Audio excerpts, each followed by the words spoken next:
A little update on the 64 Ford F250. Got it all together. Found out the problem that was wrong with it. Had to rebuild it. Had to do, there you go, get the light on there. Had to rebuild it. New piston rings, rod bearings, had the heads reworked, new valves put in, had them shaved, went ahead and just painted everything, new fuel pump, new oil pump, still got a little minor leak. Come to find out my gasket was sitting on, or the oil pump was sitting on the gasket. So I've got to take that off today and fix it. As you see right here, my generator is missing. It's because it's not working. Check the voltage meter, voltage regulator, check the generator, nothing. So I have resulted in one of these Chevy 3 wires. This number 1 is going to go into my dummy light. This one is just going to cross back into this right here. This will go straight to the battery, and of course you don't have to. This is for the ground, but I'm going to add one for purpose sake, just to do it. But yeah, internally regulated, so I don't need this on there. Now this is the actual one that goes with it. Now I am saving this because this is good, even though it doesn't look like it. No water's getting in there. Everything right here is good. The relay works as it's supposed to, but the generator does not work. So I'm going to have that rebuilt because I want to keep the original stuff that I can on here. But the generator does not work, so we've resulted into this Chevy 3 wire. And I'm going to show you how to hook that up today. Yeah.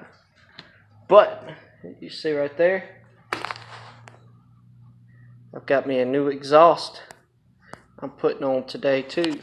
So I'm going to be welding that up. And then once I weld that onto there, I will give you the process of how to wire that up. I'm going to use my original wiring right here. This goes to my dummy light and this goes to my battery. Basically, I'm going to unclip this right here. Take this wiring. Take this wiring and run it down to here and hook it straight up into my alternator. That way I don't have to run more and more wire. So, but yeah, this right here actually runs to the starter relay. This wire right here runs to my starter relay.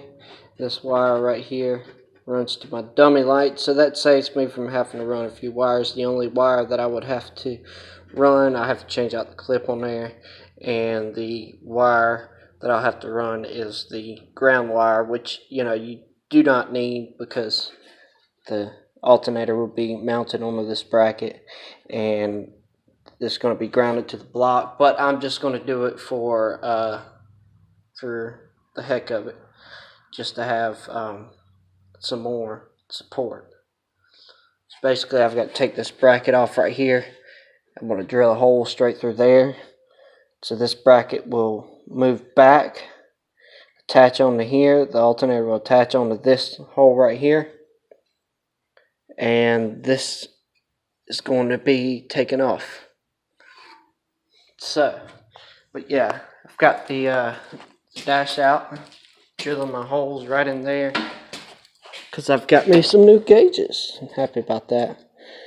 These trucks don't come with an oil pressure gauge. That's pretty much all it comes with, temperature and fuel.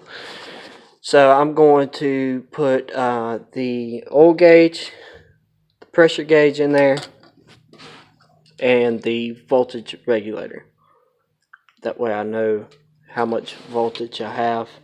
And as precaution, just for now, I'm going to take where the radio is and I'm going to put this up for the temperature, just to make sure it is registering which I probably won't do that. I'll probably end up putting it out there up under the motor, run the vehicle, make sure it's, and compare these two gauges right here. We'll compare that one right there with this one and if they're exact reading, then I know that that gauge is good and I don't have to worry about it.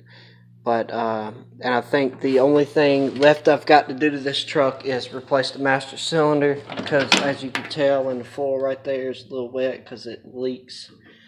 I've replaced both wheel cylinders on the back. I've replaced the brake pads, and I don't know if you can see, but up under there you can see kind of right there,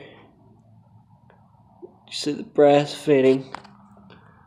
Zooming in, that piece right there, I had to replace that section of brake line. I put in new fuel line and stuff like that. And there's my muffler.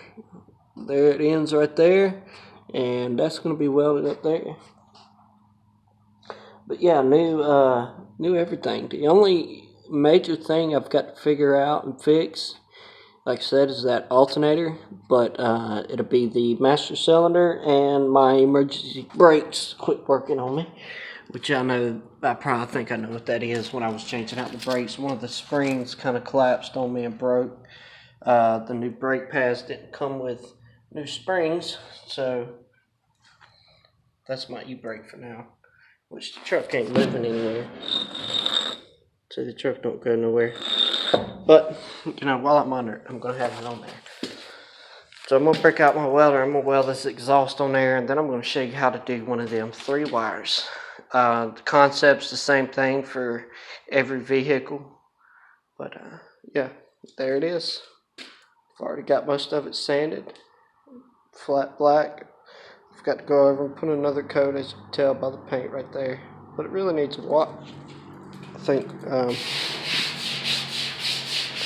once I wash it, which I got my pressure washer back today, got to wash that out too.